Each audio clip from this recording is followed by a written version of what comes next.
বন্ধুরা সব কেমন আছো? আশা করি সকলেই খুব ভালো আছো। আজকে আমি যে হোমিওপ্যাথিক ওষুধটি সম্পর্কে দু চার কথা বলবো সিদ্ধান্ত নিয়েছি। এই ওষুধটির নাম হচ্ছে ইচনেসিয়া। ইচনেসিয়া রুডবেকিয়া, এটা পুরো নাম। এই ওষুধটি কিন্তু মাদার টিনচার ফর্মে ব্যবহৃত হয় এবং খুব ভালো ওষুধ। এটি টাটকা গাছ থেকে, গাছের চূর্ণ থেকে মাদার টিনচারটি তৈরি করা হয়। এই ওষুধটি বিশেষভাবে যেখানে যেখানে কাজ করে সেগুলি আমি একটু আলোকপাত করতে চাইছি। দেহের রক্ত যদি দূষিত হয়ে যায়, অর্থাৎ সেপটিক কন্ডিশন যদি হয়, সেপটিক কন্ডিশনে রোগী খুব যদি অবসাদে ভুগতে শুরু করে, এই মতন অবস্থায় বা গোটা শরীরে যেন সে জ্বালা জ্বালা বোধ করে, এরকম অবস্থায় টাইফয়েড জ্বর যদি হয়, তার ক্ষেত্রেও এটি খুব ভালো কাজ করে। এবং টাইফয়েডের সাথে যদি দেখা যায় পেটের কোনো ডিস্টারবেন্স হচ্ছে, সেখানেও এটির খুব ভালো কাজ করে। তবে মোস্ট সিগনিফিক্যান্ট যে কাজ আছে বা সিমটমস আছে, সেটি হচ্ছে এই ওষুধটি কিন্তু মুখের ওপরে খুব বেশি কাজ করে। মুখের উপরে কাজ করে এই কারণে, মুখটার উপরে বেশি করে জোর দেওয়া হচ্ছে। মুখের ভিতরে কোনো যদি ক্ষত সৃষ্টি হয়, এমনকি মুখের ভেতরে যদি ক্যান্সারও হয়ে থাকে, তাহলেও কিন্তু এই ওষুধটি খুব ভালো কাজ করে। মুখে আমরা কি কি সিমটমস পাবো, কেননা আমাদের তো রোগ লক্ষণ দিয়ে তো চিনতে হয় ওষুধটিকে। তো রোগের নাম যাই হোক না কেন, কিন্তু তার সিমটমসগুলি আমরা অ্যাকুমুলেট করব। তো মুখে কি হবে, খুবই দুর্গন্ধযুক্ত হবে এবং তার বিভিন্ন মুখের ভেতরে বিভিন্ন জায়গাতে দেখা যেতে পারে যে তার ক্ষত সৃষ্টি হয়েছে। এমনকি ক্যান্সারাস ক্ষতও যদি হয়ে থাকে, সেটিতেও কিন্তু এটি কাজ করবে।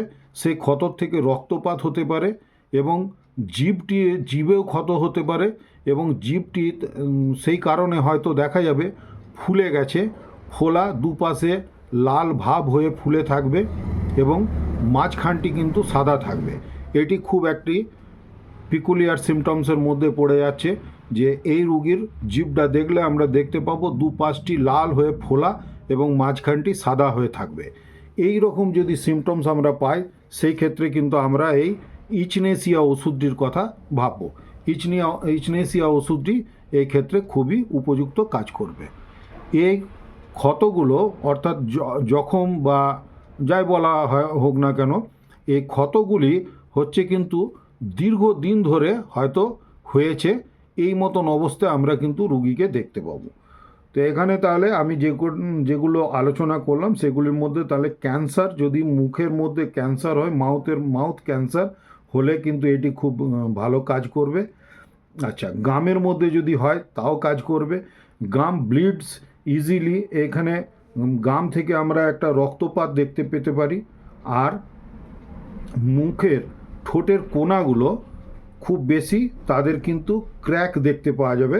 Corners of mouth and lips crack, এটি বইয়ের ভাষা, যে মুখের যে কোনাগুলি আছে, ঠোঁটের কোনাগুলিতে ফাটা দেখতে পাওয়া যাবে এবং সেখান থেকে হয়তো রক্ত বেরিয়ে আসবে। এই ধরনের ওষুধের আরও একটি সিমটমস আমরা পাই, ওইটিকেও আমরা এইগুলিকে একটি মানে ভিটামিন ওষুধ হিসাবে ধরে নিতে পারি। অ্যালোপ্যাথিতে যেখানে ভিটামিন বি কমপ্লেক্সের অভাব বলা হয় আর কি, সেরকম বি কমপ্লেক্সের সাবস্টিটিউট হিসাবে ইচনেসিয়া এবং বোথ্রোপস, এটা আমার নিজস্ব এক্সপিরিয়েন্স হিসাবে আমি বলছি, এটা আমাদের হোমিওপ্যাথিক বইয়ের ভাষা নয়। যাই হোক, আমারও দীর্ঘদিনের অভিজ্ঞতা হিসাবে আমি বললাম।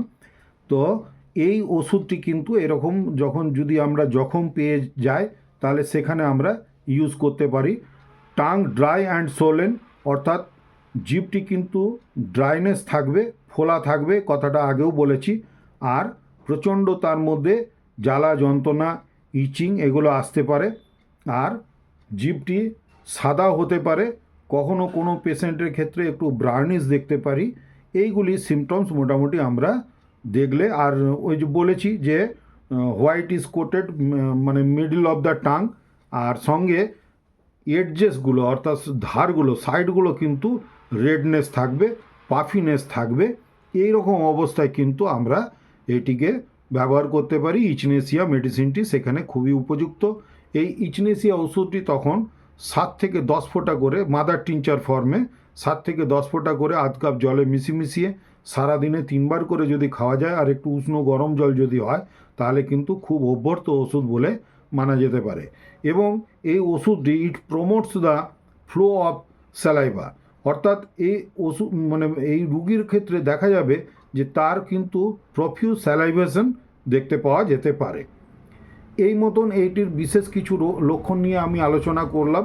এছাড়াও কিন্তু আমাদের হোমিওপ্যাথিতে যে কোনো ওষুধই সারা শরীরের উপরেই তার কিছু না কিছু সিমটমস থাকে, সেগুলিও মিলিয়ে নিয়ে তারপরে সাদৃশ্যযুক্ত করে নিয়ে তবেই কিন্তু ওষুধ আমাদের দেওয়া উচিত। সেখানে হেডের উপরেও কিছু কাজ আছে, নোজের উপরেও কাজ আছে, থ্রোটেও কাজ আছে, চেস্টের উপরেও কাজ আছে। চেস্টে যেমন pain as of a lump in chest under the sternum region, আর এখানে pain in pectoralis muscles, pectoralis মাসলসের মধ্যেও কিন্তু এর পেন দেখতে পাওয়া যাবে, অর্থাৎ চেস্টে গ্রস চেস্টের মধ্যেই কিন্তু তার একটি ব্যথা অনুভব দেখতে পাওয়া যেতে পারে, সেটি পুরুষ এবং নারী নির্বিশেষে। কিছু এর সিমটমস ইউরিনারি সিমটমসও আছে।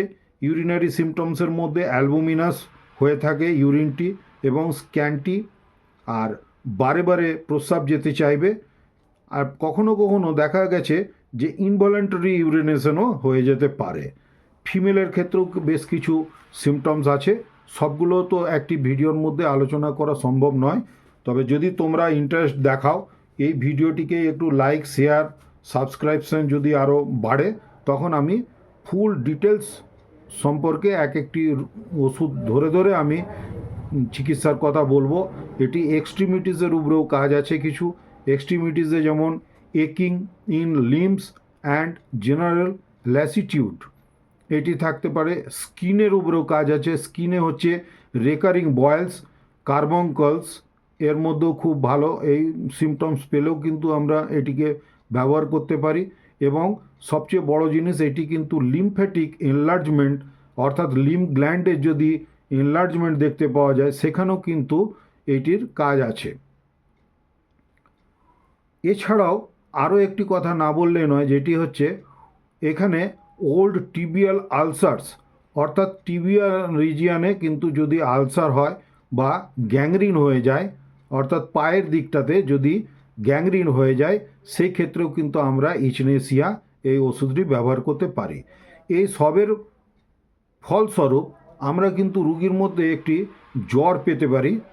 জ্বর কিন্তু যে কোনো রোগের সাথে যুক্ত বা যে কোনো রোগেরই বহিঃপ্রকাশ হিসাবে আমরা জ্বর পেতে পারি। তাতে সেপ্টিসিমিয়া হলো, ক্যান্সার হলো, যাই কিছু হলো, বড় রোগের সাথে কিন্তু আমরা, বা ম্যালেরিয়া ফিভার তো বলাই হয়, তো যে কোনো বড় রোগের সাথে আমরা কিন্তু জ্বর, অর্থাৎ টেম্পারেচার রাইজ অফ টেম্পারেচার, আমরা কিন্তু এই সিমটমসটি পাবো। তো এই ক্ষেত্রেও পাওয়া যাবে। সেখানে কিন্তু আমরা এই রোগ লক্ষণগুলি দেখে যদি এই মেডিসিন সিলেক্ট করে দিতে পারি, তাহলে কিন্তু খুবই ভালো রেজাল্ট পাবো। বন্ধুরা, ইতিমধ্যেই ভিডিওটি অনেকটি বড় হয়ে গেছে। আগামী দিনে আমি আরও বড় বড় ভিডিও হয়তো নিয়ে আসব। প্রতিটি ওষুধকে আমি কিন্তু খুঁটিনাটি সবই বলবার চেষ্টা করব, এবং আমি ইচ্ছা করলে একটা কেন 2-3টে বইও এক জায়গায় করে নিয়ে বলতে পারি, তোমরা যদি সেরকমভাবে ইন্টারেস্ট দেখাও। আপাতত এইটুকু বলে আমি এই ভিডিওটি সমাপ্ত করছি। তোমরা সকলে খুব ভালো থেকো। আমার ভিডিওটি যদি ভালো লেগে থাকে তাহলে লাইক দিয়ে বন্ধুদের মধ্যে বা ফ্যামিলি মেম্বারদের মধ্যে শেয়ার করে নিও। আর আমার চ্যানেলে নতুন হলে সাবস্ক্রাইব করে নিয়ে বেল আইকনটি অন করে দেবে। কমেন্ট সেকশনে এসে কমেন্ট করে জানিও ভিডিওটি কেমন লাগলো। আর আগামী দিনে নতুন কোন সাবজেক্টের উপরে কোনো মেডিসিন বা রোগ সম্পর্কে জানতে চাইলে আমাকে জানিও, আমি আমার যথাসাধ্য চেষ্টা করব। ধন্যবাদ। সকলে খুব ভালো থেকো, শরীরের যত্ন নিও।